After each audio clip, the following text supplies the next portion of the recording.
Okay, my name is Bobby Vaught. Don't forget to hit the subscribe button if you so choose. Down below, I'll put a link to lesson 1 of a series that I've done. 16, I'm up to 16 lessons now. A series, everything you need to know to understand investing. So you go to, if you're interested, you go to the link, go to lesson 1, and then each lesson has a link to the next one. So lesson 1 has a link to lesson 2, which has a link to lesson 3, and so on and so forth. You go through the lessons, and probably got more coming at some point when I get around to it. But you go through all 16, you will understand investing better than 99% of the people out there, in my opinion. Okay, so today's presentation is not about that, however. There's two different parts of this channel. There's the investing side, which I just mentioned, and then there's also the political and social, and in this case, economics commentary, all right? So we're just going to take a look at this. So I want you to take a look at this video here.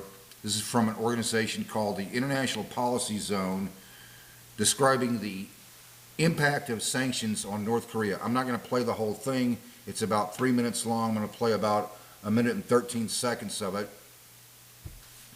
and then we'll comment. Okay? So let's just take a listen here.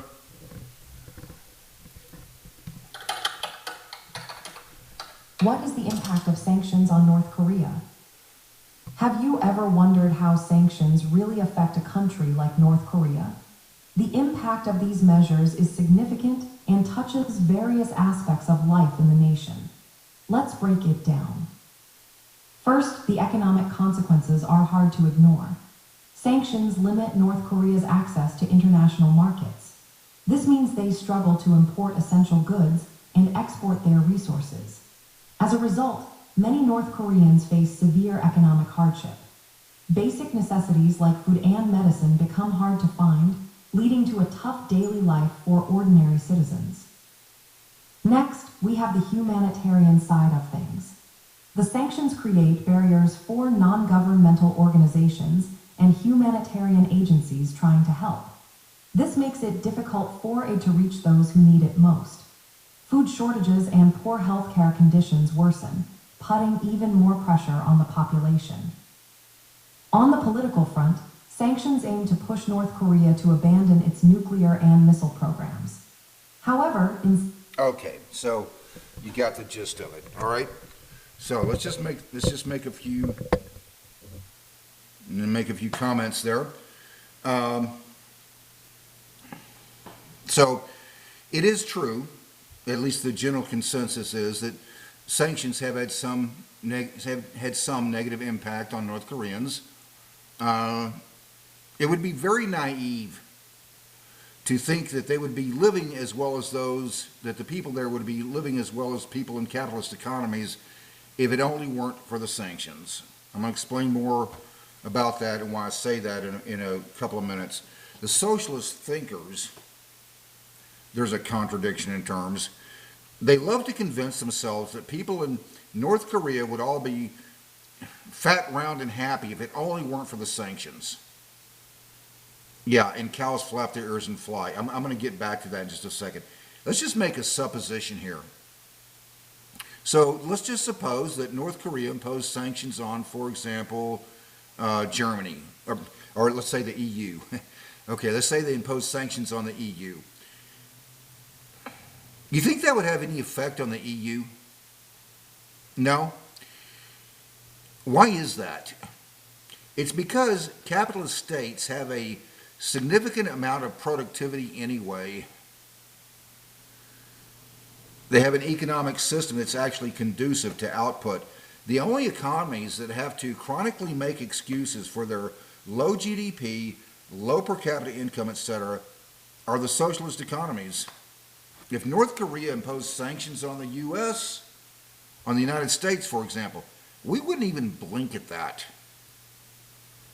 I mean, it would have like no effect. The video we just saw points out, for example, that North Koreans, they don't have access to medicines, or they are very difficult, I guess. What is the major reason, the real reason for that? It's because their garbage economic system isn't conducive to producing things themselves. That's the reason. Their official economic system, there's it's a very bifurcated economy. It's like you have their official economic system, centrally planned economy, and then they have this kind of underground market, free market economy, actually, and we're going to talk about that in just a second. So their official economic system is such that it ignores the fact that profits are in the private sector are essential to incentivizing maximum economic output. It's fascinating that everything just mentioned in that video that North Koreans don't have or seem to be very difficult to obtain, they seem to be produced in abundance in Western capitalist economies. I mean, go figure. All the person in that video is really saying is that North Koreans need to get these goods, medicines for example, get them from the more capitalist economies. That is the places where these goods are actually being produced. Medicines, for example, she mentioned. So North Korea, they struggle to import essential goods. North Korea doesn't have a lot of natural resources comparatively to most of the rest of the world. You know who else that would describe? Well, let's see. How about South Korea and Japan, for example? Let's just examine this. Just an example. North Korea only has they're only about 19% of their land is arable land. It's not a lot. In South Korea, it's even less. About 17% is arable land. In Japan, about 11 to 12% of Japan is arable land. Just take a wild guess which one of those three countries between South Korea, Japan, and North Korea has collectivized agriculture. Yeah, hint. It's not South Korea or Japan. The other major difference between those three nations that I just mentioned, the sanctions on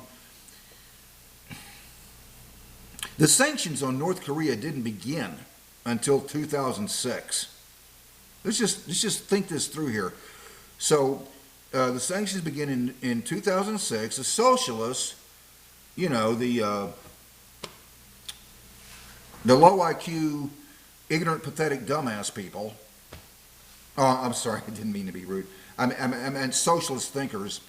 So they love to point to the sanctions to explain why North Koreans people are doing so poorly. But I mean, it's like they think that North Korea was doing so well before the sanctions in 2006. Seriously, only one of those two of those three countries, Japan and South Korea, started producing things, like automobiles, electronics, other things, started producing them decades ago, well before 2006. Well, why wasn't North Korea developing their economy all that time? Well before the sanctions. Answer: because they don't have an official, economic system that's conducive for doing so. The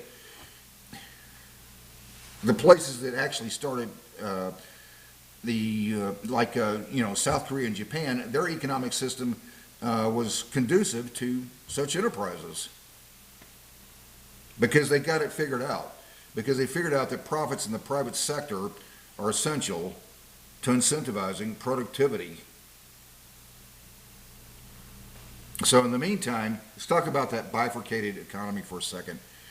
In the meantime, North Koreans, it turns out, actually have a free market system and kind of an underground top economy, at least to the extent that Kim Jong-un, ruthless dictator, allows it. Free markets, albeit on a limited basis, has had positive impacts for their people. Here, in fact, here's the AI overview on that. I'm just going to read it here.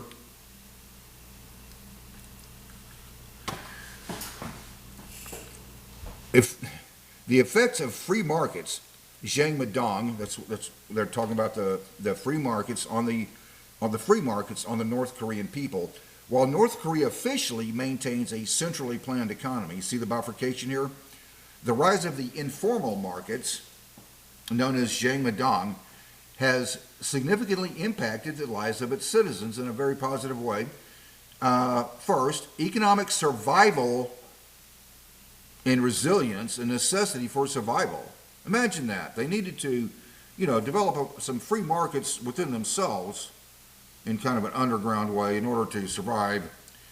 The collapse of the public distribution system in the 1990s, exacerbated by the devastating famine.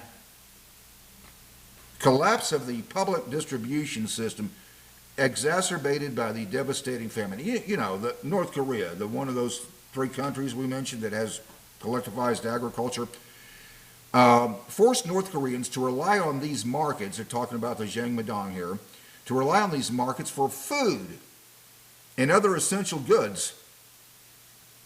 Gee, go figure.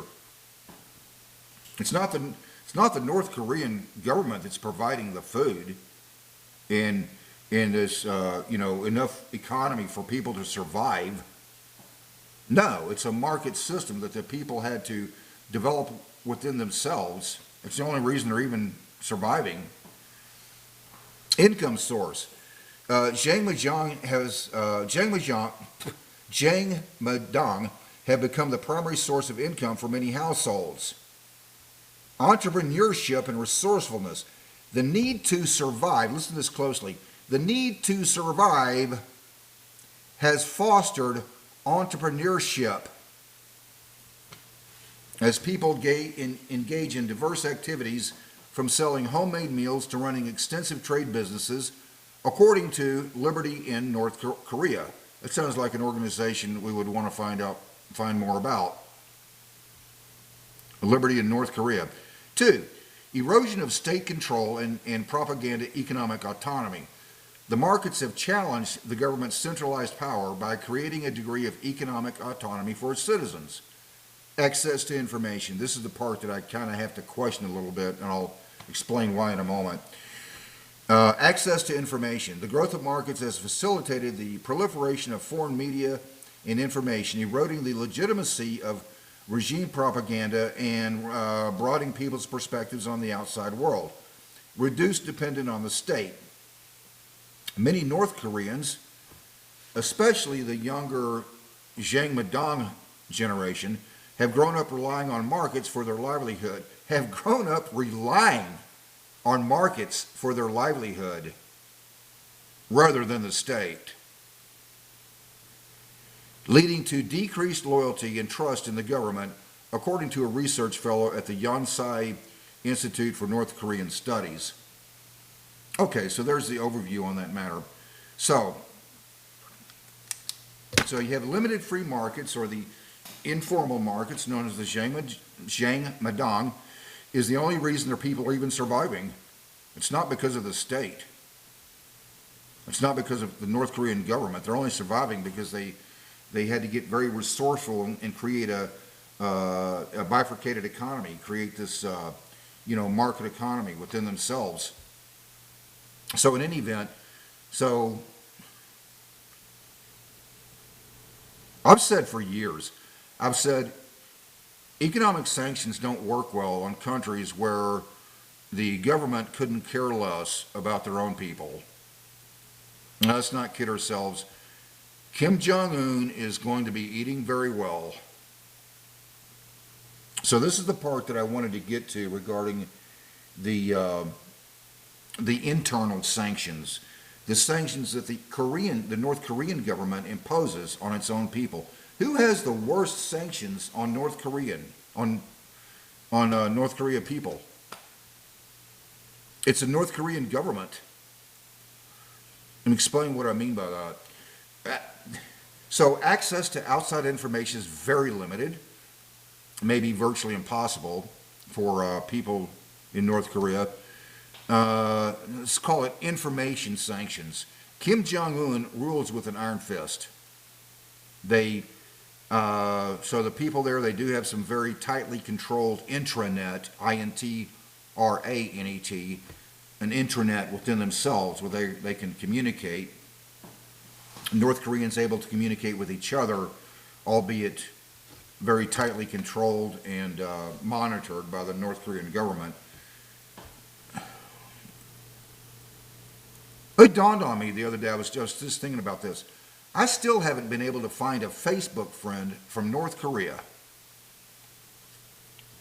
I mean, every once in a while, every few months, I take a look. Anybody here from North Korea? In social media? Nope. Why is that? Because their government keeps a lid on it. The North Korean government doesn't seem to want their own people to know about the world outside their own country, allowing outside information to enter the North Korea people's minds would highlight that there is a better way of life for them out there. Also, North Korea has tens of thousands of political prisoners. Well, of course, socialist authoritarians invariably, they always eventually figure out it's a lot easier to win the debate, at least in their own minds, if they're the only ones in the debate. So, North Korea imposes information sanctions. That didn't come from the West. It came from the North Korean government, imposed on its own people, the North Korean government.